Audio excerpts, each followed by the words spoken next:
नमस्कार, मी निखिल बल्लाळ. ठाणे वैभवच्या पॉडकास्टमध्ये आपलं सर्वांचं पुन्हा एकदा स्वागत. आजचा विषय अत्यंत नाजूक आहे आणि तो म्हणजे मेंदू. आपण मेंदूबद्दल बोलणार आहोत.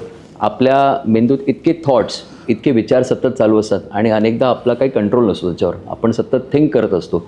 पण ह्या नेमकं मेंदूचं नेमकं काम काय आहे, त्याची काळजी कशी घ्यावी आणि त्याची कॅपॅसिटी कशी वाढवता येईल आणि अगदी लहान वयापासून त्याची आपण काळजी कशी घेऊ शकतो याबद्दल आपण चर्चा करणार आहोत. आणि त्यासाठी आपण आज एका तज्ज्ञाला बोलवलेलं आहे, डॉक्टर दीपक ऐवले सर आज आपल्यासोबत आहेत. सर, सर्वप्रथम आपलं पुन्हा एकदा स्वागत. डॉक्टर न्यूरोलॉजिस्ट आहेत. सोलारिस नावाचं हॉस्पिटल ते चालवतात. अनेक रुग्णालयांशी ते संलग्न आहेत आणि प्रदीर्घ अनुभव त्यांचा ह्या विषयात आहे. आणि आपण आज आपल्या मेंदूतले जे प्रश्न आहेत ते आपण त्यांच्याशी दिलखुलासपणे आज आपण चर्चा करणार आहोत. कारण अगदी आपण जर म्हटलं तर लहान वयापासून जर ह्या मेंदूची आपण नीट काळजी घेऊ शकलो तर आपलं करिअर म्हणा किंवा आपली रिलेशनशिप म्हणा आणि सर्वात महत्त्वाचं म्हणजे रिटायरमेंटनंतर जी आपण स्वप्न बघत असतो तर ती आपल्याला खऱ्या अर्थाने जगता येऊ शकतील जर मेंदू चांगला असेल तर. असं हे मेंदूचं महत्त्व आहे आणि मेंदूबद्दल आपण आज गप्पा मारणार आहोत, चर्चा करणार आहोत. सर, मेंदू ऑफकोर्स या विषयावर आज आपण बोलतो आहे. आणि असं अनेकदा बोललं होतं की मेंदू हवा तसा आपण वापरत नाही किंवा बरेचदा तो फक्त 10% वापरला जातो. तर हे खरं मिथ आहे का खरोखर हे असंच असतं? नाही. मेंदू म्हणजे काय आहे? मेंदू हा स्पेसिफिकली आपण विचार केलात तर आपल्या ह्युमन ब्रेनमध्ये 100 बिलियन न्यूरॉन्स म्हणजे मेंदूच्या पेशी. सो त्या पेशींचा गोळा आणि त्याशी असणाऱ्या नर्व फायबर्स तर ते आणि त्याचे सपोर्टिंग नेटवर्क ह्या सगळ्यांचा एक गोळा झालेला त्याला आपण मेंदू म्हणतो आहे. सो अल्टिमेटली काय आहे ते बॅटरीज आहेत, बॅटरीज विथ इट्स सर्किटरी. आणि ह्या बॅटरीज किंवा एखादं बल्बसारखं लुकलुकत आहेत. आता ती रोषणाईचा इमॅजिन करा, एखादी रोषणाई पाहतो आहे आपण, तर ती रोषणाई जी तुम्ही जन्माना यायच्या म्हणजे गर्भधारणेनंतर सगळ्यात पहिला जो नर्वस सिस्टम आहे त्याचा अंश आपल्याला 3ऱ्या आठवड्यात दिसायला सुरुवात होतो. आणि प्रॉपर त्याला न्यूरल ट्यूब, स्पायनल कॉर्ड आणि ब्रेनचा थोडासा आकार येऊन एक अंदाजे 18व्या आठवड्यापर्यंत ते दिसायला लागतं. आणि हायर डेव्हलपमेंट जो सेरेब्रल कॉर्टेक्स आहे तो 18व्या आठवड्यानंतर तयार व्हायला सुरू राहतो. आणि ज्या वायरिंग्स आहेत त्यांना मायलिन शीथ हे 3ऱ्या सत्रामध्ये जे आपण म्हणतो ना 3rd ट्रायमिस्टर तिथे सुरुवात होतं. आणि वयाच्या जन्मानंतर वयाच्या 5-6 वर्षापर्यंत ते मायलिन होत राहते. म्हणजे तुमच्या मेंदूची बनण्याची प्रक्रिया तुमच्या गर्भधारणेच्या 3ऱ्या आठवड्यापासून ते 6 वर्षाचे होईपर्यंत स्ट्रक्चरली तरी होत असतो. त्याच्या पुढेही 6 वर्षाचं झाल्यानंतर त्याची जी वायरिंग आहे किंवा प्रीफ्रंटल कॉर्टेक्स आहे त्याच्यामध्ये कनेक्शन्स बनवण्याचं काम त्याच्या टीनेजपर्यंत होतं. तर म्हणजे अंदाजे आपण 13-14 वर्षाचं होईस्तोवर आपला ब्रेन बऱ्यापैकी मॅच्युअर होत नाही आहे. आणि मग हा जो काळ आहे ह्या काळात जे तुम्ही बॅकग्राऊंड मिळेल म्हणजे ऑब्वियसली पॅरेंट्सचे ॲस्पायरंट्स आहेत ज्यांना पालक होणार आहेत त्यांनी गर्भधारणेच्या वेळेला त्याच्या गर्भधारणेनंतर जी काळजी घेतली आहे, जे एन्व्हायरमेंट दिलं आहे, जे मातेचं मानसिक आरोग्य आणि शारीरिक आरोग्य, घरातलं आरोग्य आणि जे इन्फ्लुएन्स आहेत त्याचा त्या गर्भधारणेवरती डेफिनेटली इन्फ्लुएन्स होतो आहे. त्यानंतर जन्माच्या आल्यानंतर मॅटर्नल आणि चाइल्ड बॉन्डिंग ते किती आहे, बाळाला पहिलं दूध मिळालं आहे का, ब्रेस्ट फिडिंग करतो आहे का, त्याचं बर्थच्या नंतर चांगले माइलस्टोन्स आहेत का, आणि त्यानंतर त्याला न्यूट्रिशन आहे का, जसं बाळ मोठं होतं आहे त्याला एक सिक्युअर एन्व्हायरमेंट मिळतं आहे का, त्याला त्या बाळाला घरात आनंदी वातावरण आहे, त्याला सिक्युरिटी वाटते किंवा घरात नेहमीच ताणतणाव आहे, त्याला घरात भीती वाटते, तर तसं वातावरण आहे. तर अशा ह्या सगळ्या गोष्टींचा मेंदूच्या डेव्हलपमेंटवरती परिणाम पडतो. ऑब्व्हियसली आपण न्यूट्रिशनबद्दल बोलतो, पण न्यूट्रिशनबद्दल आज असं आहे की आपण त्या जमान्यात नाही आहे. ऑब्व्हियसली काही थर्ड वर्ल्ड कंट्रीसारखं आहे. आजही काही लोकांना अन्न आणि निवारा ह्याची कमतरता भासते. पण अन्न, निवारा आणि हे सगळ्या गोष्टी, पाणी, हे सगळं तर आपण जर गृहीत धरलं तर त्या व्यतिरिक्त जाऊन एक घरातलं वातावरण ते आपल्याला हवं की त्या मुलाला तिथे सिक्युरिटी मिळते, प्रेम मिळतो आहे, बॉन्डिंग मिळते. त्यामुळे त्याच्या मेंदूला आपण एक चांगलं एन्व्हायरमेंट देतो आहे डेव्हलप व्हायला.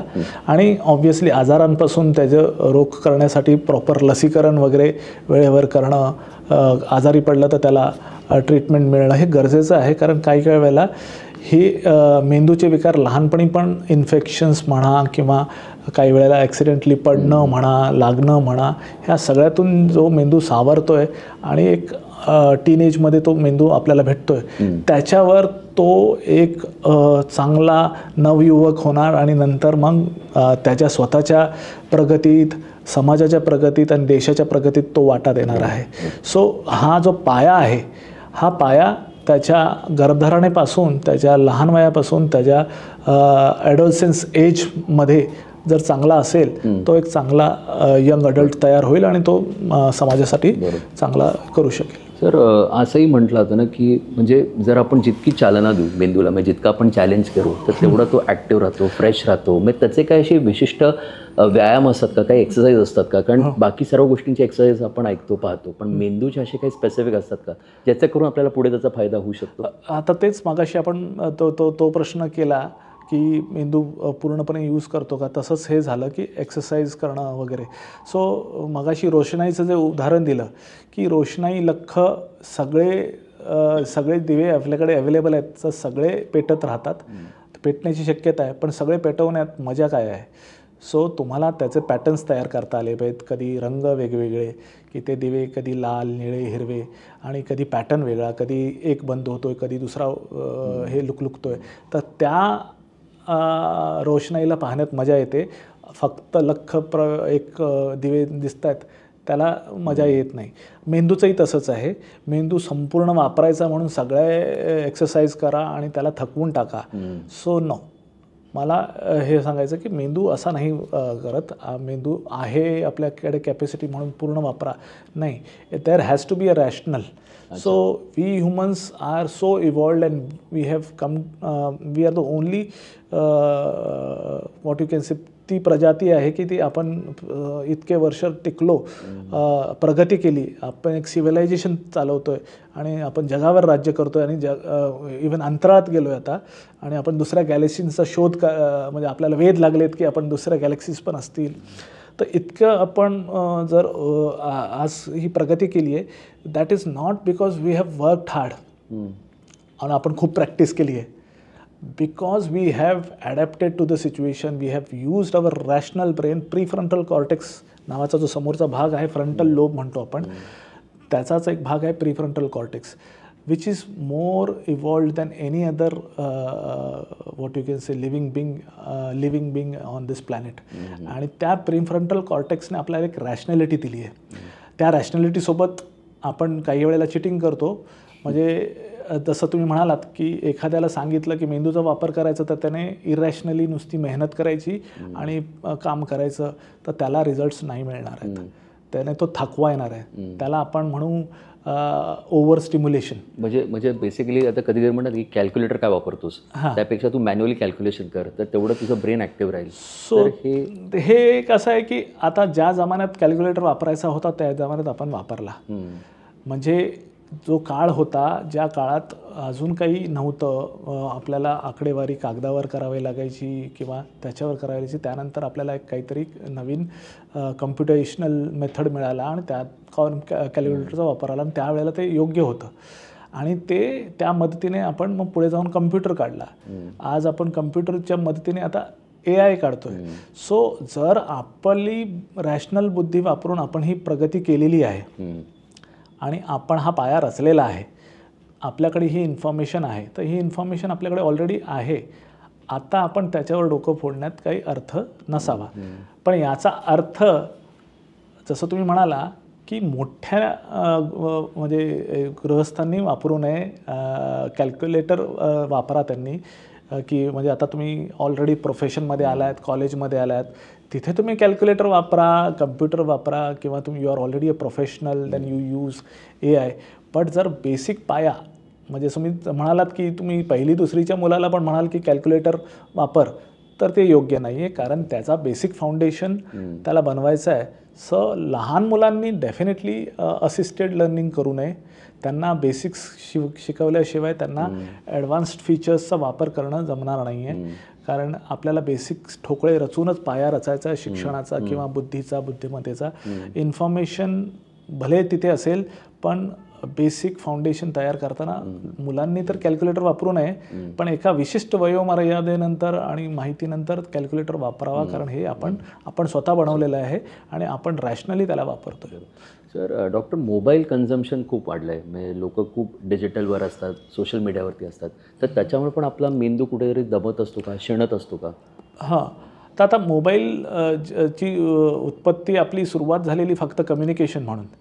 पण आता मोबाईलचा जेव्हा स्मार्टफोन झाला आहे, त्याच्या वापरमुळे आपल्याला असं झालं आहे की 10 मिनटात आपण असं जर मोबाईलची स्क्रीन उघडली तर असे 10 नवीन टॉपिक्स निघतात, किंवा मला तर वाटतं 10 पण नसतील, 10 मिनटात 50 टॉपिक्स येत असतील. आणि ते इतके पटापट येतात की तुम्ही एक टॉपिक पूर्ण ॲसिम्युलेट करायच्या आधी दुसरा टॉपिक येतो आहे आणि तुमच्याकडे ते डिस्ट्रॅक्शन होतं आहे. म्हणजे तुम्ही तो पूर्ण वाचला नाही तोपर्यंत दुसरा, किंवा तुम्ही तो पाहिला नाही विषय की दुसरा. हे काय होतं आहे, ओव्हर स्टिम्युलेशन होतं आहे. आणि ओव्हर स्टिम्युलेशन म्हणजे आपल्या मेंदूचे भाग आहेत. आपण उत्पत्ती झाली आपली अशी झाली असेल इव्हॉल्युशनमध्ये की रेप्टिलियन ब्रेन आहे, जे फक्त आणि फक्त सर्वायवल समजतं.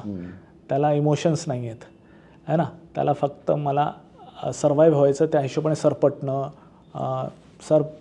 सापाचा विचार केला तर त्याला सरपटणं समजतं. आवाज वगैरे आले, व्हायब्रेशन्स आले की त्या दिशेने तो फन काढतो आणि डंक मारतो आणि किंवा पळून जातो. तर हे तेवढंच आहे. त्यांना बाकीचे इमोशन्स म्हटलं तर त्या हाइंड ब्रेनमध्ये असतो, त्याला आपण म्हणतो की आपले ब्रेन स्टेम आणि स्पायनल कॉर्ड, हे एवढंच आहे. आणि त्याच्यावरचे हायर मॅमल्स जे म्हणतो आपण, जसे श्वापदा आहेत की कुत्रा, मांजर, हरिण, ह्यांना थोडंसं लिम्बिक ब्रेन, प्रिमिटिव्ह ब्रेन आणि थोडा आपला फ्रंटल लोब, प्रिफ्रंटल कॉर्टेक्स आहे. पण त्यांचा प्रिफ्रंटल कॉर्टेक्स फारच प्रिमिटिव्ह असल्यामुळे त्यांना रॅशनॅलिटी नाही जमत, पण ते सर्वायव्हल आणि इमोशन्स. सो प्रिमिटिव्ह ब्रेन म्हणजे लिम्बिक सिस्टम, त्यात आपण अमायग्डाला म्हणतो. तर एखादी गोष्ट केल्याने शरीरात पॉझिटिव्ह इमोशन्स तयार होतात, ॲबस्ट्रॅक्ट काहीतरी चांगलं आहे, तर त्याला ती गोष्ट आवडली आणि ती आवडली म्हणून त्याने पुन्हा पुन्हा केली. पण त्याला रॅशनल ब्रेन नाही आहे, त्यामुळे कुठे थांबायचं आहे ते कळत नाही.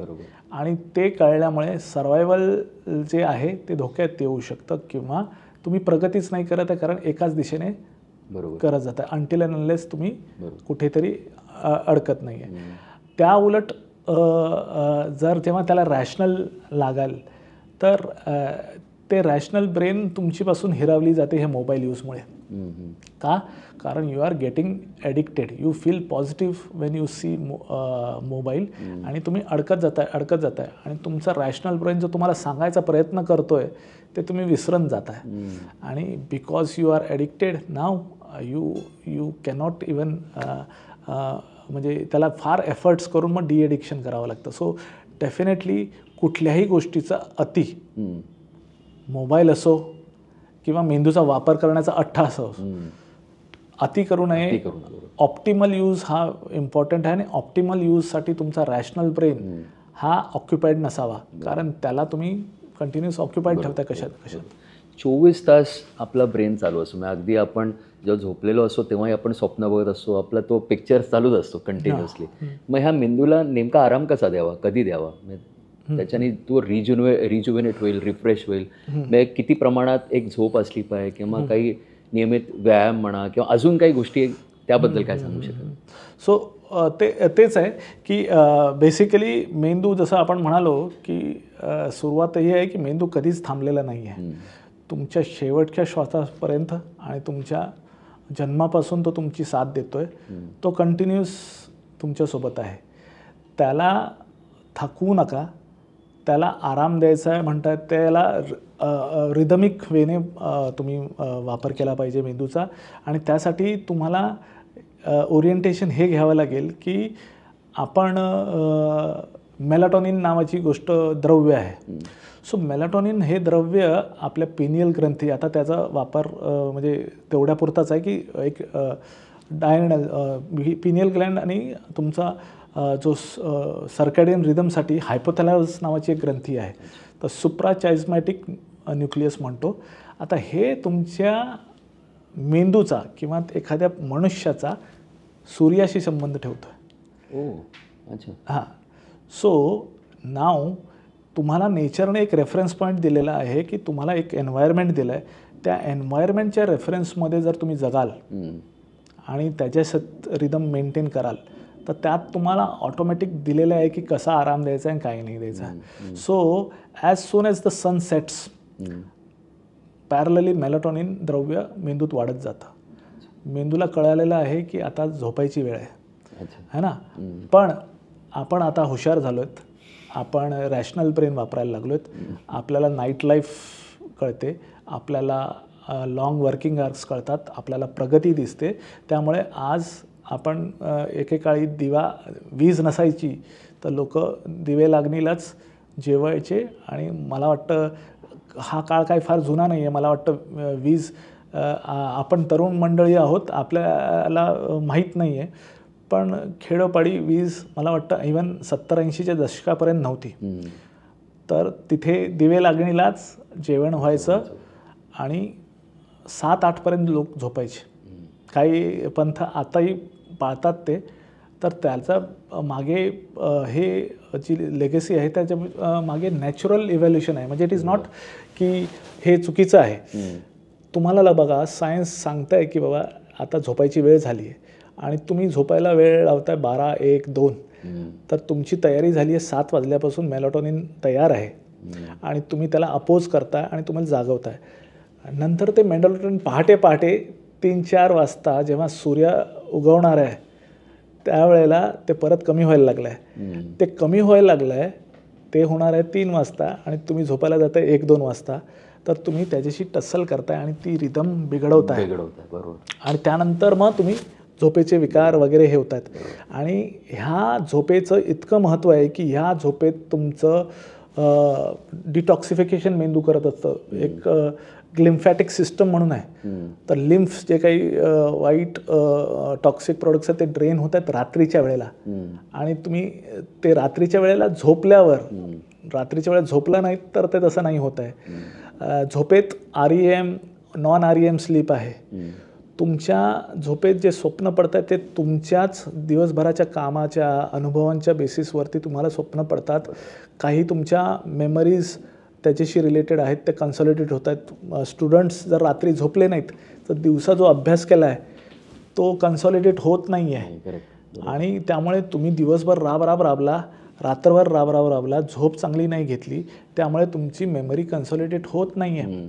तुमचे हॉर्मोन्सचं रेग्युलेशन, ग्रोथ हॉर्मोन्सचं रेग्युलेशन हे रात्री होतं आहे, रात्री रिलीज होत आहेत. रात्री हा शब्दापेक्षा रात्री झोपलात तर, झोपला नाहीत तर नाही होत आहे. बरोबर. नाही म्हणजे जागून अभ्यास करावा रात्री की सकाळी लवकर उठून अभ्यास करावा? मला तोच मुद्दा आहे की अभ्यास हे आपलं ध्येय जरी असलं तरी आपल्याला अभ्यास अति केला तरी त्याचा फायदा होणार आहे पुढे जाऊन असं नसावं. अभ्यास ऑप्टिमल असावा. अभ्यास जर तुमचा होत नाही आहे दिवसभरात आणि रात्री जागावं लागतं आहे, याचा अर्थ अभ्यासाची पद्धत चुकते. याचा अर्थ त्या लहान मुलांना नाही कळत आहे, पण त्यांना गाईड करणारे पालक आणि टीचर्स यांनी तो पायंडा टाकून दिला असावा की बाबा तुम्ही रात्री जागून डोळ्यात तेल घालून. अरे त्यावेळेला त्यांच्याकडे दिवेच नव्हते, त्यामुळे त्या जनरेशन सांगते की आम्ही दिव्याखाली अभ्यास केला. मुद्दा आहे की त्यांनी अभ्यास केला पण ते 9-10 वाजताच झोपायचे, ते 12-1 वाजेपर्यंत जागत नव्हते. सो तुम्हाला अभ्यासाची पद्धती अशा कराव्या लागतील की कमीत कमी एफर्ट्स. आज आपण काय एवढं सगळं करतो, AI का करतो आहे? सो AI ह्याच्यासाठीच केलेलं आहे की AI वाईट नाही आहे, पण AI एक पाऊल पुढे आहे. AI आपला टूल आहे, आपण त्याला वापरणार आहोत, त्या वापराने आपण प्रगती करणार आहोत. आता जर AI असतानासुद्धा आपल्या मुलांना अभ्यास कसा करावा हे आपल्याला एक सिस्टम देता येत नसेल किंवा आपण कसं जगावं ते आपल्याला माहीत नाही. समजा नाईट लाईफ, समजा आपण म्हणतो बिझनेस करायचा आहे म्हणून मी 11-12पर्यंत धावपळ करतो आहे, पण तुमचा 11-12पर्यंतचा जो दगदग आहे ती जर वयाच्या 40शीच तुम्हाला 2-4 आजार देऊन गेलात तर तुमचं लॉंग टर्म प्रोडक्टिव्हिटी तशीही खूप चांगली नाही. मी आता त्याकडेच येणार होतो की स्ट्रोकचं प्रमाण खूप वाढतं आहे, म्हणजे अल्झायमर किंवा डिमेन्शिया, आणि स्ट्रोक फार यंग एजमध्ये आता व्हायला लागले असे आढळते, दिसून येते. तर ह्याचं नेमकं कारण काय आहे तुमच्यामध्ये डॉक्टर? अल्टिमेटली तेच आहे की एक गोष्ट आहे, मेंदू आणि स्ट्रेस हा जर रिलेशन लावायचा असेल तर आपण म्हणालो की आपल्या मेंदूमध्ये 4 कप्प्यांनी विचार केला. एक आहे सर्वायवल ब्रेन, जो की ब्रेनस्टेम आणि मणक्याचं स्पायनल कॉर्ड, त्यांना फक्त मुवमेंट आणि सर्वायवल एवढ्यासाठीच त्यांचं तेवढं नर्वस सिस्टम काम करतं आहे. त्यात लोअर मॅमल्स त्यांच्यामध्ये लिम्बिक सिस्टम किंवा इमोशनल ब्रेन त्याची साथ देतो. सर्वायवल ब्रेन आणि इमोशनल ब्रेन काम करतो आहे, पण इमोशनल ब्रेन नेहमी इमोशनल होणार. म्हणजे एक तर खूप आनंद आहे तर खूप आनंद, खूप भीती आहे तर भीती. बेसिक इमोशन फिअर आहे, कारण सर्वायवल हा सगळ्यांचाच कुठल्याही लिव्हिंग बिंगचा मेन इंटेन्शन आहे सर्वायवल, आणि सर्वायवलची नेहमी भीतीच असते. तर इथे भीतीने जगणं आणि कॉन्स्टंट लक्ष देणं की माझ्या सर्वायवलला धोका आहे का, तर तो स्ट्रेसच आहे.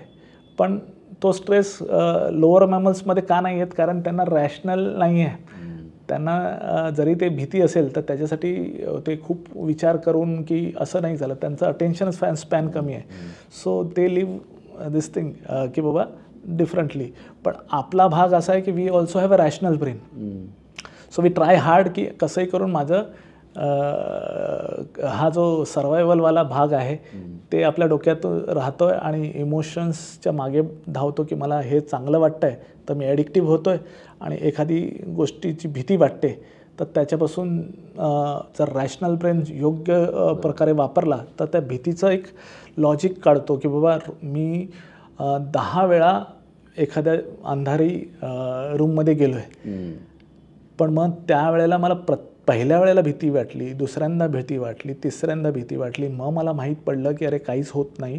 मग हळूहळू मी घाबरणं कमी केलं आणि मग मला अंधाऱ्याची भीती कमी झाली. मग हे मी ठरवून नाही केलं आहे. हे लहानपणी मी एखाद्या अंधाऱ्यात खोलीत जायचो, मी घाबरायचो, मग नंतर मी मोठा झालो, मग मी कोणाला तरी हुशारी दाखवायला किंवा मी धीटपणा दाखवायला गेलो, पण मला माहितीच्या आधारे गेलो की बाबा अंधारात काही नसतं. त्यानंतर माझा धीटपणा डेव्हलप झाला. आणि मग काय तर एक्सपोजर देणं, स्ट्रेसफुल आणि नाविन्य गोष्टींना सामोरं जाताना तुमचा रॅशनल ब्रेन तुमच्यासोबत असणं. रॅशनल ब्रेन जर तुमचा टीनेजपर्यंत जास्त डेव्हलप नाही आहे तर रॅशनली ग्रोन अप अडल्ट्सने त्यांचं लक्ष देणं, त्यांना चांगलं एन्व्हायरमेंट देणं, आणि त्या एन्व्हायरमेंटमध्ये चांगले सिस्टम्स की बाबा चांगले पायंडे, चांगले रुटीन, की अभ्यास करायची पद्धत ही आहे, समाजात वागण्याची पद्धत ही आहे. आणि त्यामुळे एक चांगला समाज जर असेल की सेक्युअर वाटतंय त्या मुलांना, तर ते असे स्ट्रगल जे आपण म्हणतो ना की फिअर ऑफ मिसिंग आउट, की मुलांच्या डोक्यात हे टाकलं की तुम्ही हे नाही केलं तर तुम्हाला करिअर नाही भेटणार, करिअर नसलं तर तुमचं स्टँडर्ड ऑफ लिव्हिंग नाही राहणार. स्टँडर्ड ऑफ लिव्हिंग जो प्रकार आहे त्याच्याबद्दल आपण ओव्हर-रेटेड आहोत. Standard of living is not equal to happiness. Standard of लिव्हिंगच्या मागे लागताना तुम्ही तुमच्यावरती किती स्ट्रेस टाकताय, तर तो स्ट्रेस, मग स्ट्रेस हॉर्मोन्स रिलीज होतात. स्ट्रेस हॉर्मोन्स म्हणजे काय की आपल्याला sympathetic and parasympathetic system, flight and fight and freeze हे रिस्पॉन्स असतात. इमर्जन्सीमध्ये एखादा धोका दिसला तर जो स्ट्रॉंग आहे तो फाईट करतो, ज्याला वाटतं की आपण वीक आहे तो पळून जातो, आणि ज्याला काहीच सुचत नाही, खूपच वीक आहे, तो फ्रीज होऊन बसतो शॉकमध्ये. आणि ह्या तिन्ही केसेसमध्ये नॉरॲड्रेनालिन किंवा सिम्पॅथेटिक हॉर्मोन्स हे रिलीज होतात, आणि त्याच्यासोबत पॅरलली कॉर्टिसॉल रिलीज होतं. हे कॉर्टिसॉल ही जे स्ट्रेस हॉर्मोन, आणि त्यामुळे स्ट्रेस हॉर्मोन्समुळे इन्फ्लेमेटरी पाथवेज म्हणजे काय आहे की ही रिॲक्शन प्रत्येक अवयवामध्ये होते. So diabetes is inflammatory disease of pancreatic cells, islet cells, त्यांचं इन्फ्लेमेशन झालं की डायबिटीज होत आहे. तुमच्या एंडोथिलियम ब्लड वेसल्समध्ये काही आतले ज्या लेयर्स आहेत त्याच्यावरती इन्फ्लेमेशन झालं की एंडोथिलियल इंजुरी होते आणि त्यात मग तुम्ही हळूहळू क्लॉगिंग होणं हे जे सगळं होतं. सो अल्टिमेटली ही प्रोसेस कुठून सुरू झाली, लहानपणापासून तुमच्या ॲडोलसन्सपासून, आणि हे जर रिस्क फॅक्टर्स डेव्हलप होत आहेत तर ते तुमच्या मध्यम वयापर्यंत व्हायला लागलेत. आधीच्या काळात 60त व्हायचं आहे, आता लवकर व्हायला लागलेत. याचा अर्थ तुमची जीवनशैली जी 30-40 वर्षांपूर्वीची होती आणि आजची जी आहेत त्याचाच फरक आहे. बरोबर. नाही, अजून एक मी जसं की तुम्ही म्हटलात की स्ट्रेस आणि हा जो स्ट्रोक वगैरे ह्याचा एकदम अगदी मेंदूचा फार क्लोज नाता आहे. पण अजून एक जे तुम्ही बरेचदा मी तुम्हाला ऐकलं हेही सांगताना की फॉल प्रिव्हेन्शन ही तेवढंच महत्त्वाचं आहे. कारण जेव्हा आपण पडतो किंवा समजा मेंदूला मार लागला आणि त्यानंतर मग अगदी परिस्थिती फार बिकट होऊन जाते, तर हे फॉल प्रिव्हेन्शन नेमकं कसं करावं आणि हे का गरजेचं आहे? सो फॉल प्रिव्हेन्शन म्हणजे आता आपण आत्तापर्यंत गप्पांच्या ओघांमध्ये आपण अजून वयस्क कॅटेगरी सिनियर सिटिझन्सकडे आलो नाही. सो आपण म्हणतो आहे की आपला मेंदू डेव्हलप होतो आहे 14व्या वर्षापर्यंत, पण 60 नंतर हळूहळू तो जो एवढ्या वर्षांचा जो स्ट्रेस म्हणता येईल, एवढी लाईफस्टाईल वगैरे जे आहे ते जेव्हा ॲक्युमुलेट होते तेव्हा तिथे oxidative stress, mitochondrial injury, neuro degeneration set व्हायला लागतं. आणि डिमेन्शिया, पार्किन्सन्स आणि नॉर्मल एजिंग ह्यामध्ये हेच आहे की नॉर्मल एजिंगमध्ये प्रोसेस फार स्लो आहे आणि त्याच्यामुळे डेली ॲक्टिव्हिटीज अफेक्ट होत नाही आहेत, फक्त एजिंग होत आहे. पण जेव्हा डिमेन्शिया यायला लागतो तेव्हा त्याच्यामध्ये तुमचा जो प्रिफ्रंटल कॉर्टेक्स आहे, तुमचं जे लिम्बिक सिस्टमचं टेम्पोरल लोब आहे, मेमरी है ना, त्या दोघांच्या एरियामध्ये हळूहळू झीज व्हायला सुरुवात होते. काही सेल्स डिजनरेट व्हायला लागलेत है ना. म्हणजे even if there is no injury, even if there is we consider की हे स्ट्रोक नाही झाला तरी एजिंग व्हायला लागली. आणि त्यात जर तुम्ही भर टाकली असेल स्ट्रेसची आणि त्याच्यामुळे आलेले डायबिटीज, BP आणि कोलेस्ट्रॉलचे विकार, तर त्यामध्ये तुम्हाला अजून ॲडिशनल ब्लड वेसल्स क्लॉगिंग होऊन हळूहळू व्हाईट मॅटर डिसीजेस जो म्हणतो आपण, तिथे रक्तपुरवठा खंडित होऊन तुम्हाला तिथे इस्चेमिक व्हाईट मॅटर डिसीज किंवा कॉर्टिकल इव्हन डॅमेज होतो आहे. आणि त्यामुळे काय होतं आहे की जसं एक आमचे पार्किन्सन्सचे पेशंट्स आम्ही पाहिले तर त्यामध्ये असं आहे की चालण्याची प्रक्रिया जर एखाद्याने जे रुटीनली पाहिलं की एखादा मुलगा 1 वर्षाच्या आसपास उभा राहायला लागतो, कसं तरी इम्बॅलन्स असतो, त्याला हाताने पकडावं लागतं, नंतर मग हळूहळू तो एका हातात पकडून चालतो किंवा भिंतीला पकडून चालतो, पडतो, उठतो, परत चालतो, परत पडतो, उठतो आणि अंदाजे 3-4 वर्षापर्यंत त्याची चाल जरा बऱ्यापैकी फ्लुएंट होते है ना. पण तरी एखादा तरुणाचा जो चाल आहे ती चाल काही 4-5व्या वर्षाची पण नसते, कारण ती डेव्हलप होते, ती प्रॅक्टिस करतोय तो, ते रिफ्लेक्सेसने तयार होत आहेत. आता हे रिफ्लेक्सेस जे आहेत हे तुमच्या गर्भधारणेच्या आधीपासून चाललेत. तर त्या गर्भधारणेमध्ये तुमचे प्रिमेटिव्ह रिफ्लेक्सेस असतात. त्याचं एक उदाहरण मी सांगतो. त्या प्रिमेटिव्ह रिफ्लेक्सेस सर्वायवलसाठी इम्पॉर्टंट आहेत. आणि जसं तुम्ही उभे होताय, चालताय, त्याला रायटिंग रिफ्लेक्सेस आणि पोश्चर कंट्रोल करण्याचं हे आहे ते, आणि नंतर इक्विलिब्रियम जेव्हा नॉर्मल होता, हे असं डेव्हलपमेंट झालेलं आहे. आणि तेच जे तुम्ही ग्रास्प केलेलं ते म्हातारपणी हळूहळू ते रिफ्लेक्सेस जायला लागल्यात. सो उलटं होतं म्हातारपणी की आता जे जसं लहान मूल आहे ते पडता काढता उभं राहायला लागलं, त्यासोबत त्याचा ब्लॅडर कंट्रोल पण येत असतो. So frontal lobe gives you attention, त्याच्यामुळे तुमच्या ब्लॅडर कंट्रोल आणि तुमचं फ्रंटल सबकॉर्टिकल सर्किटरीमध्ये पोश्चरसाठी पण सर्किट्स आहेत, हे डेव्हलप होत आहेत 1 ते 4 वर्ष किंवा 6 वर्षापर्यंत, आणि ते वयोमानाने परत जात आहेत. तर असे आजार आहेत की म्हातारपणी अटेन्शन कमी होतं, थोडा तोल जायला लागतो, काही वेळेला युरिनचा कंट्रोल जातो. तर नेमके तेच जे एरियाज आहेत ते रिग्रेस व्हायला लागलेत आणि मग आपल्याला त्यांनासुद्धा त्याचप्रमाणे काळजी घ्यावी लागते.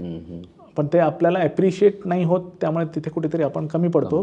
की लहान मुलांसाठी शिशू करणे हे आपल्याला कौतुकाचं वाटतं, पण सिनियर सिटीजन्सना डायपर लावणे किंवा त्यांची शिसू करणे किंवा त्यांनी पडू नये म्हणून आपण घरात किती एन्व्हायरमेंटचे चेंजेस करू शकतो याचा विचार करणे. कारण लहान मूल पडलं तर त्याचे बोन्स एकदम फ्लेक्सिबल आहे, ही त्यांना वजन नाही आहे, त्यामुळे फ्रॅक्चर्स नाही होणार. पण जर सिनियर सिटीजन्स पडले तर त्यांना हिप फ्रॅक्चर होणार आहेत, त्यांना नी फ्रॅक्चर्स, बोन फ्रॅक्चर्स होणार, व्हर्टिब्रल बॉडीचे फ्रॅक्चर्स होतात, हेड इंजुरी होतात. तर हा सिनारिओ कम्प्लिटली डिफरंट आहे आणि त्यामुळे ॲडिशनल इंजुरी झाली तर काही वेळेला ते बेड रिडन होतात. बरोबर. आणि मेंदूचे हे विकार झाल्यामुळे डिसेबिलिटी होते, मरण येत नाही. त्यामुळे डिसेबिलिटी त्या सिनियर सिटीजन्सला जगावं लागतं. पण ही नेमकी कशी काळजी घ्यावी? कारण हे ब्लाइंड स्पॉट सगळीकडे असतात आणि अनेकदा आपण बघतो की मोठा रॅम्प असतो किंवा पावसाळ्यात फार निसरडं असतं कधीतरी, किंवा कधीतरी आजी आजोबा नातवंडांच्या मागे धावत असतात किंवा असं काहीतरी होतं आणि पडतात आणि पडल्यानंतर मग जी परिस्थिती होती ती आपल्या सगळ्यांच्या समोर. Actually how to identify? म्हणजे फार प्रत्येक वेळी लक्ष ठेवणं फार कठीण असतं. सो चांगले रिफ्लेक्सेस आणि चांगलं एन्व्हायरमेंट ह्या दोनच गोष्टी आपण करू शकतो. लहान मुलांसाठी आपण काळजी घेतो की घरातलं एन्व्हायरमेंट चांगलं ठेवावं, की इलेक्ट्रिकल अप्लायन्सेस दूर आहेत, फर्निचरला शार्प एजेस नाही आहेत, वुडन फ्लोरिंग आहे ना.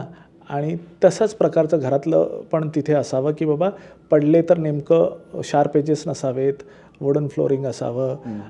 दुसरं की ब्लाइंड स्पॉट्सबद्दल जर विचार करायचा म्हटलं तर बऱ्याच वेळेला आपण जी सवय आहे आयुष्यभराची त्या सवयीतच आपलं दडलेलं असतं की काही वेळेला आपण लहान मुलं जशी म्हणतात ना की आता उत्साहात स्टेअर्सवरून खाली उड्या मारत जायचं आहे, तर त्यांना त्यांचे रिफ्लेक्सेस आहेत, त्यांनी आता यंग आहेत, मस्क्युलर स्ट्रेंथ आहे, त्यांचे पोश्चरल रिफ्लेक्सेस स्ट्रॉंग आहेत, त्यामुळे ते बऱ्यापैकी करू शकत आहेत. पण तेच आपल्या मेमरीत फिट बसलं आहे आणि आपण आता आपले रिसोर्सेस कमी झाले तरीसुद्धा आपण तेच करू पाहतो. तर माझ्या मते सेफ प्रॅक्टिसेस, जरी तुम्ही फिट असाल तरी तुम्ही you should walk along the walls, you should walk along the railings, रेफरन्समध्ये चालणं, म्हणजे कोणी बरोबर चाललं तर त्यांना रेफरन्स मिळतो, त्यामुळे त्यांना एक काय म्हणतात त्याला सेन्स ऑफ इम्बॅलन्स नाही होत. सो एक दुसरं हे की तरुणपणी चांगला व्यायाम करून मस्क्युलर स्ट्रेंथ ठेवलं तर बोन स्ट्रेंथ पण चांगली राहते आणि स्टेबिलिटी पण चांगली राहते. त्या केसेसमध्ये तेच आहे की ऑप्टिमल एक्सरसाइज करणं आयुष्यभर, ना की अचानक आजारी पडल्यावर किंवा काही दुखापत झाल्यावर, पण लहानपणापासून साध्या खेळणं आणि त्यामुळे ॲथलेटिक राहणं हे जर सवय असेल आणि ती मिडल एजमध्ये कधी केलं नसेल तर मिडल एजमध्ये हळूहळू डेव्हलप करणं, की रुटीन एक्सरसाइजेस करणं. सहसा एक्सरसाइज कठीण वाटत असतील तर हॉबीज म्हणून जे काही स्पोर्ट्स निवडता येतील ते करून तुमची मस्क्युलर स्ट्रेंथ करू शकतात. आणि मला वाटतं म्हणजे काठी पण कधी कधी बरेचदा लोकांना कमीपणा वाटतो की काठी वापरणं, तर काठी वापरणं किती गरजेचं आहे? म्हणजे बघा, काठी जे हा ऑप्टिमल युटिलायझेशन ऑफ रेफरन्स. जसं तर मी मगाशी म्हणालो की रेलिंगवरती जायचं. आता तुम्हाला रेलिंग आहे आणि तुमचा स्टेअर मोठा आहे तर तुम्ही मधोमध चालणं म्हणजे रिस्क घेणं आहे. आता एखाद्या सुपरवाइज एन्व्हायरमेंटमध्ये एखाद्याने ॲथलीटने लांब उडी मारणे, कोलंट्या उड्या मारणे आणि त्याला काही इजा झाली की धावत पॅरामेडिक्स तुम्हाला मदत करतात, ते वेगळं आहे. आणि एखाद्याने उत्साहाच्या भरात काहीतरी कुठेतरी जिथे कोणी नाही आहे तिथे कोलंट्या उड्या मारणे ते बरोबर नाही आहे. काठी वापरणे हे सिनियर सिटीजन्स जिथे की त्यांना काही रेफरन्स नाही आहे, दे आर ट्रॅव्हलिंग अलोन, त्यांना अजून काही रेफरन्स लागलं तर काठी वापरणाऱ्या, म्हणजे आता एखादा अंदाजे पेरिफरल न्यूरोपॅथी म्हणतो आपण किंवा सर्वायकल स्पॉन्डोलिसिस म्हणतो, पार्किन्सन्सबद्दल मी बोललो, इवन डिमेन्शियाजमध्ये काही इम्बॅलन्स असतो, तर हातात फक्त एक काठी घेतली तर त्याला असं समोर ठेवलं तर त्याला sense of depth, sense of distance खाली अशी फक्त टेकवली तर जे इन्फॉर्मेशन जॉईंट पोझिशन सेन्सने तळव्यातून येते ती तुमच्या हातातून तुमच्या मेंदूकडे जाते. तो you are getting an additional input subconsciously. तुम्हाला प्रयत्न करावा लागत नाही आहे. And that add stability your movement. Right. So when feasible sense of fear of fall आहे, you should be taking help parallelly. Obviously you should work to build your core muscle strengthening, paraspinal muscles, pelvic girdle muscles, shoulder muscles, ह्याच्या exercise वगैरे करा. त्याच्यामध्ये demonstrate करा की मी किती आता चांगलं करू शकतोय.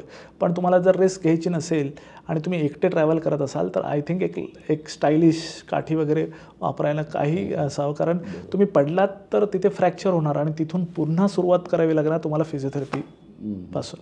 डॉक्टर मला हे विचारायचं की आपण जे काही खातो पितो म्हणजे खास करून जंक फूड आणि आता बाहेरचे खाणं भरपूर झाले तर त्याचाही मेंदूवरती काही परिणाम होत असतो का? That is one. आणि दुसरं की अनेक गोष्टी आपण बऱ्याच ठिकाणी ऐकतो, वाचतो, पाहतो की हे खाल्ल्याने मेंदू छान होऊ शकतो, फ्रेश होऊ शकतो. तर असं पण काही आहे का? बेसिकली खाणं ही जी गोष्ट आहे ही बेसिकली सर्वायवलसाठी खातोय की आपण आपल्या पुन्हा तोच की आपली होमिओस्टॅटिक ब्रेन आहे, हायपोथॅलॅमस, त्याच्यामध्ये हंगर सेंटर आहे. तर जशी भूक लागेल ते आपल्याला सांगतं की आपल्याला खायचं आहे. आजच्या युगात आपण ते हायपोथॅलॅमस आपल्याला सांगण्याच्या आधी आपण खातो आहे. म्हणजे आपल्याला भूक लागलेली नाही आहे, आपल्याला जो क्रेविंग आहे, हंगर आहे, ती येण्याच्या आधीच आपल्याला आपला emotional brain, limbic system, amygdala, motivational circuits, so तो मोटिवेट करतो आहे की तुम्हाला डोळ्यांना दिसणारे जंक फूड, जिभेला मिळालेला एक्सपिरियन्स, कुरकुरीतपणा, कर्म आवाज येतो आहे ना, आणि असं जिभेखाली चीज हे होत आहे ना, आणि गोड केक्स, मंची. सो बेसिकली आज आपण भुकेकरता खात नाही आहोत. सो भुकेकरता खाणं हा जो कन्सेप्ट आहे त्यामध्ये तुम्ही गरज पडल्यावरच खाल. पण आज आपण जे खातोय ते आपल्या नजरेला जे दिसतंय, लोभसवाणं वाटतं आहे, जिभेची चोचले जे वाटत आहेत, जो ॲरोमा असं काही ऐकायला भेटतं की तसलं फ्लेवर्स, ह्या गोष्टींसाठी आपण खातोय. आणि मग ऑब्व्हियसली ते तुमच्या इमोशनल ब्रेनने ठरवलं आहे आणि त्या इमोशनल ब्रेनचं काम आहे मोटिवेट होणं. आणि एखादा चांगली गोष्ट तुमच्या शरीरात एक चांगलं फिलिंग देत आहे तर त्याच्या आहारी जाणं म्हणजे ॲडिक्टिव्ह होणं. So addictive form of eating आहे ते. त्याच्यामध्ये कंटेंटचा विचार केला जात नाही आहे. आणि ऑब्व्हियसली जे होमिओस्टॅटिक इटिंग आहे की भुकेपोटी आपण खातो आहे, तर त्यावेळेला असं आहे की आपण रुटीन खाण्यामध्ये आपण पालेभाज्या, फायबर डाएट, प्रोटीन्ससाठी कडधान्य, स्प्राउटेड बीन्स, ऑब्व्हियसली आपण ज्या बॅकग्राऊंडमध्ये येतो आहे त्याप्रमाणे तुमचा जर समुद्रकिनारी राहणाऱ्या माणसाने मासे खावेत, त्याने व्हेजिटेरियन राहावं असं आपण अट्टहास धरणं चुकीचं आहे. तर त्याच्या प्रदेशाप्रमाणे तो स्टेपल डाएट नॉनव्हेज खाऊ शकतो, खातोय तर खावं. थंड हवेच्या ठिकाणी लोकांना मटण वगैरे खावं, फॅट्सचं त्यांना गरज आहे तर त्यांनी खावं. पण जिथे आपण ह्युमिड क्लायमेटमध्ये खातो आहे तिथे आपल्याला त्या प्रमाणचंच नॉनव्हेज आहार खावा. आणि रेड मीट शक्यतो आपण आपल्या ट्रॉपिकल कंट्रीजच्या हिशोबाने कमी खावं. पण फिश, चिकन हे आपण त्या तुमच्या प्रिफरन्सप्रमाणे खाऊ शकता. पण मुळात भूक लागते त्या हिशोबाने त्या वेळेत खाणं हे गरजेचं आहे. तुम्ही विचार करा, जर आपण जो आपला आदिमानव होता तो त्याचं तर मेन काम फक्त अन्न, डायरेक्ट त्याचं हे नव्हतं की कामाला जा, पैसे कमवा, घर आणि हे सगळं करा. त्याचं तर फक्त एकच काम होतं की अन्न शोधणं, निवारा शोधणं. तो अन्न शोधायचा तर त्याचं असं होतं की ते साठा करून ठेवायचं, तर त्यात कंदमुळं हे सगळे करायचा. आणि इमर्जन्सीमध्ये गोड खावं लागायचं, म्हणजे फळं खाणं अक्षरशः हे असेल तर. आणि त्यावरती त्याचं काम चालायचं. तर इमर्जन्सीमध्ये तुम्ही कॅलरीज खा, गोड खा, हे ठीक आहे. पण शुगरचं तसं म्हटलं तर काही तुमच्या बॉडीमध्ये इनडायरेक्टली स्टार्च भाज्यांमधून येईल की दुसऱ्या खाण्यातून येतच आहात. पण स्ट्रेट फॉरवर्ड साखर खाणं, साखराचे पदार्थ खाणं किंवा तुम्ही बटर, चीज, हे लहान मुलांसाठी दूध हवं आहे, वयोवृद्धांना किंवा आजारी लोकांना दूध हवं आहे. पण त्या दुधामध्ये जे अजून म्हणतोय आपण की फॅट कंटेंट आहे ते रुटीनली आपल्याला नको आहे, पण आपण आपल्या सवयीप्रमाणे घेतो आहेत. सो आहार तुमच्या कामाच्या पद्धतीने घ्यावा. तुमची सिडेंटरी लाईफस्टाईल आहे तर तुम्ही कॅलरी इनटेक आणि जंक फूडकडे जरा अवॉइड करा.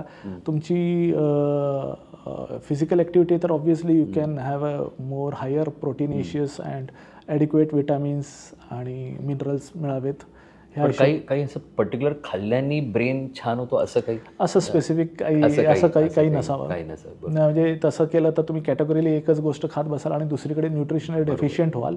सो पुन्हा तेच आहे की एक चांगला सकस आहार जो तुमच्या मेंदूसाठी, तुमच्या मसल्ससाठी, तुमच्या बोन्ससाठी, तुमच्या स्किनसाठी, तुमच्या डोळ्यांसाठी असा सगळा आहार घ्यावा. काही वेळेला असं असतं की तुम्ही एका आहाराकडे गेलात तर तुम्ही दुसरीकडे न्यूट्रिशनली डेफिशियंट व्हाल. डॉक्टर, अनेकदा बॅड हॅबिट्स असतात काही, तर त्या क्विट करण्यासाठी ब्रेनला कसं ट्रेन करावं, आणि अनेकदा एखादी चांगली हॅबिट ती डेव्हलप करायची असते तर त्याला ब्रेनला कसं ट्रेन करावं याबद्दल काय सांगू? सो आता ही बॅड हॅबिट न कळतच तयार होते. म्हणजे जसं आता आपण म्हणतोय की आपण जगभर इकडे आपण म्हणतोय की आपल्याकडे 80च्या दशकात कुठे बर्गर आणि जे जंक फूड आहे ते नव्हतं. म्हणजे मला वाटतं की हार्डली सुरुवात चायनीजने सुरुवात झाली असेल. तो मला वाटतं लहानपणी मला तेच आठवतं. त्यानंतर हळूहळू हे बर्गर, चीज आणि आता नवीन बऱ्याच गोष्टी आल्या. तर त्या अनुषंगाने आपल्या नकळत आपण एखाद्या गोष्टीच्या आहारी जातो आणि त्या आहारी जाण्याचं कारण आहे की आपण आपल्या इमोशन्सवरती ठरवतो. सो आता बोलता बोलता तोच झाला की इमोशनल इंटेलिजन्स. सो इमोशनल असणं चांगली गोष्ट आहे, एखाद्या गोष्टीला रसिक असणं चांगली गोष्ट आहे, पण त्याला एक रॅशनल ब्रेन जो आपला प्रीफ्रंटल कॉर्टेक्स आहे त्याच्या समन्वयाने आपल्या इमोशन्सचा वापर करावा.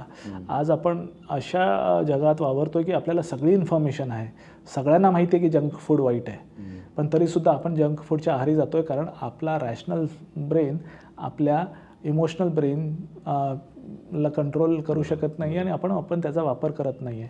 आता हे काय होतं की इमोशनल ब्रेन जो लिम्बिक सिस्टम आहे त्यात अमॅगडाला नावाचं हे आहे जे की मोटिवेट करतं. तर चांगल्या गोष्टींसाठी मोटिवेट करणं म्हणजे एखाद्याला अभ्यास केल्याने मार्क आले आणि लोकांनी कौतुक केलं की त्या मुलाला ते मोटिवेट होतं आहे आणि तो पुन्हा अभ्यासाच्या नावाने मोटिवेट होऊन पुन्हा अभ्यास करतो आणि चांगल्या प्रगतीवर जातो. पण त्याच मुलाने फक्त अभ्यास केला आणि खेळ विसरला, बाकीच्या एक्स्ट्रा करिक्युलर ॲक्टिव्हिटीज कमी केल्या आणि अभ्यास करत गेला आणि त्याला उशिरा माहीत पडलं की अरे मला बाकीच्या गोष्टी जमत नाही आहेत, तर तो आहारी गेला. सो बेसिकली आहारी कुठल्याही गोष्टीच्या आहारी जाणं चुकीचं आहे आणि ते जर अवॉइड करायचं असेल तर एक हॅबिट लूप आहे की तुम्हाला आपण सगळे रिझल्ट ओरिएंटेड मनुष्य एकतर सर्वायवल किंवा डिझायर, प्रत्येकाला काहीतरी रिवॉर्ड हवा आहे, नाहीतर सर्वायवल झाल्यानंतर रिवॉर्डच्या मागे लागतो आहे. सो आणि तो ब्रेनमध्येच आहे, इनहेरंट आहे. म्हणजे त्यामुळे आपण त्याला नाकारायला नको, पण त्याला समजून घ्यायला हवं की आपल्याला की रॅशनल ब्रेनने सांगायचं की हे इतका रिवॉर्ड आपल्याला हवा आहे, त्यानंतर नको आहे. पण ते जमत नसेल, अति आहारी गेल्या माणसाला जमत नाही, तर त्याला एक रिप्लेसमेंट हवी. सपोजेडली आपण सहसा बऱ्याचशा पेशंट्समध्ये गमतीने अनुभव आला आहे की डॉक्टर तरुणपणी असं होतं, खूप मेहनतीचं काम केलं, कष्ट होते, त्यावेळेला तंबाखू खायचो आणि आता समाजात वावरतो आहे तर तंबाखू चांगली वाटत नाही, तर मग तर सिगरेट प्यायला लागलो आणि मग काही दिवसांनी सिगरेटही बरी वाटत नाही, मग कोणाला दिसू नये म्हणून गपचूप अल्कोहोल घेतो. तर मुळात त्याच्यातच दडलेलं आहे की तुम्ही एक सवय सोडायला दुसरी सवय लागते आणि बेसिक ब्रेनला तेच आहे की एक मोटिवेट करणारी गोष्ट तुम्ही म्हणताय की तुमच्या काय म्हणतात ठाम निर्धाराने बंद करा. निर्धार हा डेव्हलप व्हायला वेळ लागतो, पण जर तुम्ही त्या सवयीला एक दुसरी रॅशनली विचार करून ठेवलेली हौस किंवा छंद, म्हणजे समजा एखाद्याने ठरवलं की आता मला पुढच्या वेळेला दारूची तलब आली तर मला लहानपणी खूप हौस होती की मला तबला वाजवायचा आहे. तर त्याने तबला आणावा, बरोबर. तबल्यावरती रियाज करावा, कारण त्याची ती आवडती छंद होता, पण तो करू शकला नाही आहे. ते करताना त्याला आनंद तेवढाच निर्माण होईल जेवढा त्या दारूच्या नशेत होतोय, आणि त्यात मोटिवेशन लूपमध्ये तो अडकत जाणार. पण ही एक चांगली सवय आहे. चांगली सवय निवडून आपण त्याचं व्यसन नाही म्हणता येणार, पण एक त्याची प्रॅक्टिस डेव्हलप करतो, आणि त्यामुळे तुमची दारूची सवय इकडे तबलावादन किंवा गार्डनिंग किंवा काही, आणि त्याला हौस अशी असते की त्याच्यामध्ये जर तुम्ही कॉम्पिटिटिव्हनेस कमी ठेवला आणि आनंद ठेवला तर मग तेही तुम्हाला बर्डन होणार नाही. बरं डॉक्टर, एक लास्ट प्रश्न असा की जाता आता तुम्ही काय टिप्स द्याल, म्हणजे एक चांगल्या ब्रेनच्या हेल्थसाठी, मेंदूच्या हेल्थसाठी काय टिप्स लोकांनी सहज करता येतील, आणि म्युझिक आणि ब्रेनचं काय रिलेशन आहे तेही जाता आता तुम्ही सांगू. हां, म्हणजे बेसिकली आता तेच आहे की टिप्सच्या हिशोबाने तर असं आहे की सर्व लोकांनी आपल्या स्वतःच्या मेंदूबद्दल विचार करतोय, पण आपला मेंदू हा फक्त आपल्या कॉन्ट्रिब्युशनमुळे तयार नाही झालेला आहे.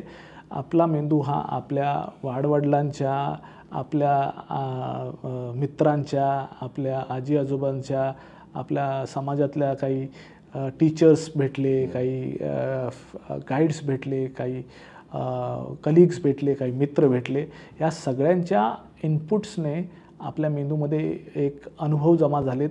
ते अनुभव आपण नकळत वापरतो आहे.